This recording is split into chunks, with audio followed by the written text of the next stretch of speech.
thank each and every one of them. You know, a lot of us go back a long way. We're used to doing one thing. Give each other our word, and that's the end.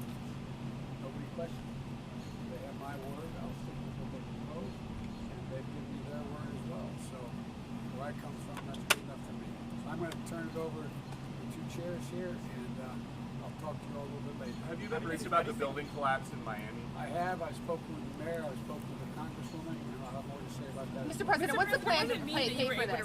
Are you committed to the two-track system, Mr. President? Pardon me? Are you committed to a two-track system? Yeah. There is going to be a two-track system. And are you confident that you're going to have all of the Democrat support in the Senate? Okay? I'm not confident of anything except I trust them. But there will be a reconciliation bill? There will be a reconciliation bill, Mr.? Maybe Senator Pullman can tell us. Well, I can answer that one, okay? I have a little different view on that one. Listen, I appreciate the fact that the President came out today to express what we all believe, which is we didn't get everything we wanted, but we came up with a good compromise that's going to help the American people. This is about infrastructure. Every president over the past 4 or 5 presidents has talked about doing a big infrastructure package. You may recall that President Trump proposed a $2 trillion infrastructure package. Today we are announcing a framework for an historic investment in infrastructure. This is roads and bridges, but also lots of other kinds of infrastructure, including broadband, including our water system and our rail system, all of which is good for the economy. This will lead to more efficiency in our economy, higher productivity, and more economic growth. This is about the long term. And it's something that traditionally has been very bipartisan. And I'm pleased to see today that we're going to come together on a core infrastructure package. This is not non-infrastructure items, without new taxes, and with the commitment from Republicans and Democrats alike that we're going to get this across the finish line. So I appreciate my colleagues behind me. This is a team effort. Everybody was equally involved. Kirsten Sinema did a great job leading the effort, and I want to now ask her to say a few words. Thank you, Rob. You know, there are many who say that bipartisanship is dead in Washington, D.C. and across this country. But this historic agreement today between Republicans and Democrats in the Senate and with the President of the United States shows that when a group of people who are committed with shared values to solving the problems and challenges our country faces, we can use bipartisanship to solve these challenges. As Rob said, and as the President said, no one got everything they wanted in this package. We all gave some to get some, because what we did was put first the needs of our country.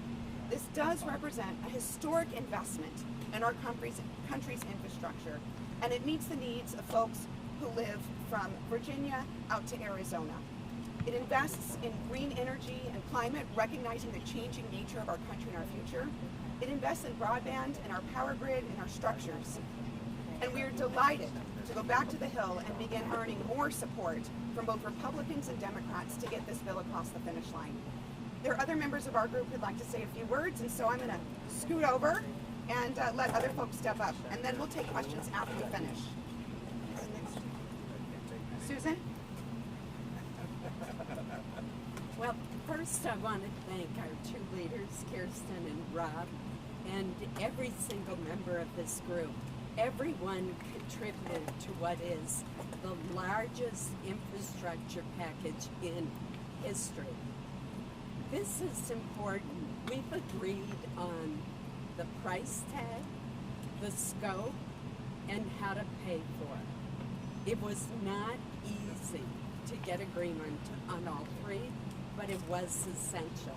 It was essential to show the American people that the Senate can function, that we can work in a bipartisan way, and it sends an important message to the world as well, that America can function, can get things done, and particularly on an issue that, as Rob mentioned, we've been talking about the need for a large infrastructure package for decades. Today, we are delivering. Let me just say very quickly, I'm just proud to be part of a bipartisan group, which I know has always been there, always can be there, and always will be there if we work together like we did. We've got an infrastructure package that really meets the needs of this country for the 21st century. And I think it's a tremendous opportunity for us to show the rest of the world that we can still get big things done in a bipartisan way and lead the rest of the world. Can you walk us through the top line of how much? want to comment a little bit further. We've talked about infrastructure, meaning roads and bridges. I'm from Louisiana, but I think I can speak for every coastal state and every riverine state. There's been an incredible problem associated with loss of coastline or flooding in these riverine systems. There's $47 billion for resiliency. When I called the White House initially to explore this, I said, do you mean like coastal restoration? Do you mean like riverine systems which are flooding and maybe we can do something to make it more resilient? Or wildfires to try and tamp that down? And they said that's exactly what we're speaking about. So I do think as we focus upon the roads and bridges, which is so important, we need to also think about how we're making a beginning investment in the resiliency that will be essential as we address our changing environment. No one knows that better than someone from Louisiana. One thing I'll add, and in this process we'll also be creating those jobs that help rebuild the coastline or to build the pipelines to sequester off the carbon dioxide, etc. And I think it's important to send the message. There's going to be a lot of jobs that come out of this. So thank you. Just want to add 2 quick points. One, when we announced the framework last week at $579 billion, it took a lot of work to get there and to maintain it. And I commend all of my colleagues. I mentioned to the President and Susan and I and a number of us, Joe and others, yesterday were at the funeral of my dear friend John Warner. And my hope is when this framework becomes law, that we do it in the spirit of John Warner.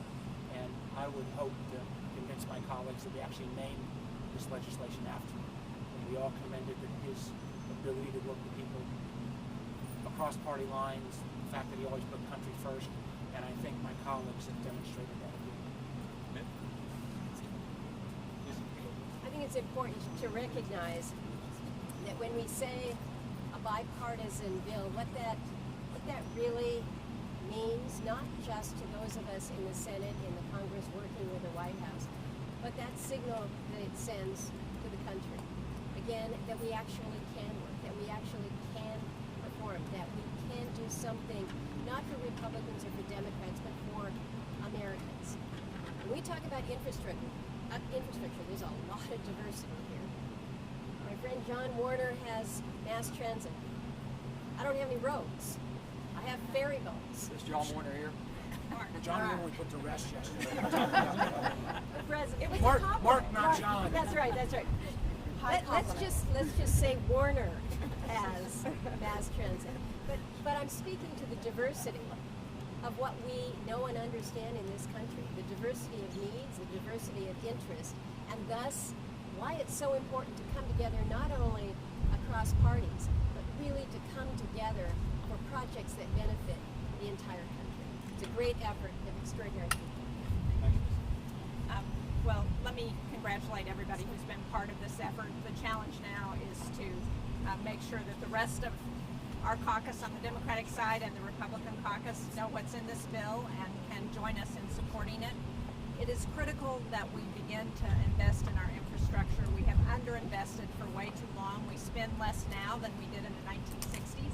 If we're going to be competitive with China, with our adversaries, then we've got to make these investments. That's what this bill does, and I'm delighted to have the President's endorsement of it today. Good job. Between us and lunch here. All right. I just say, look, this is a great group of people here. One of the big surprises I had coming to Washington was the sense that while everybody was fighting with each other, you know what, we get along really well. This group gets along very well. My colleagues in the Senate, we work together. And it's been years and years, people have been talking about the infrastructure needs of our country. We know that. We recognize the crumbling infrastructure. And this group came together and actually got a job done. I don't know how far it's going to get. I think it'll get all the way. We got the President behind it, this group here.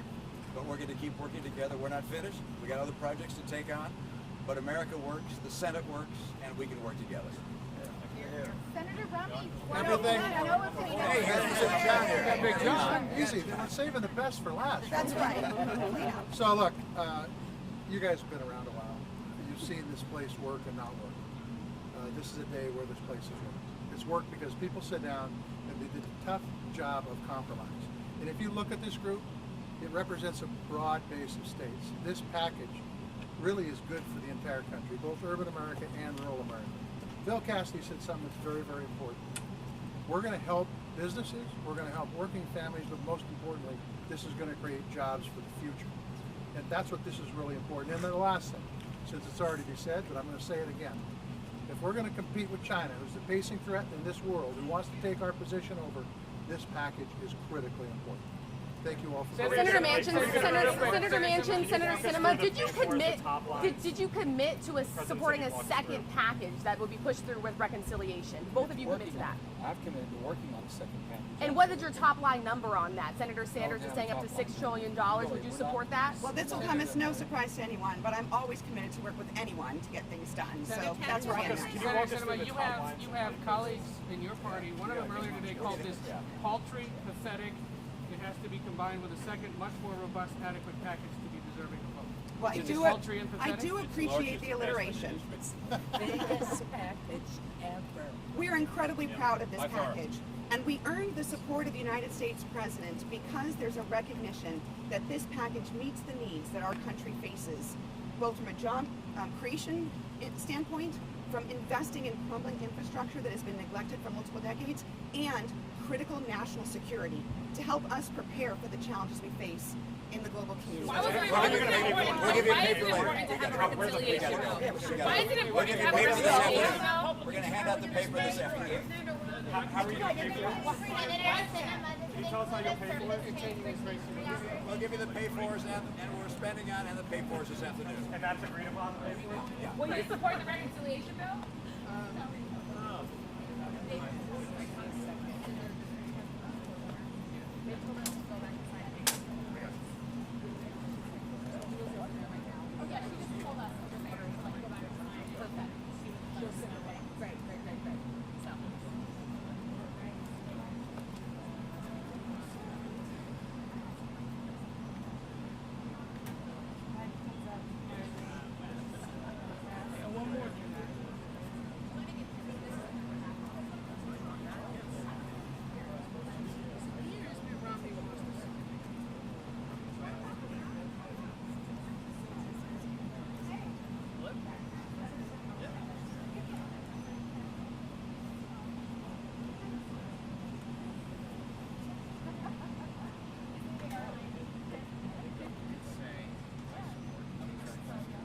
That's what I actually did. If you don't mind, I didn't hear it. Manchin asked.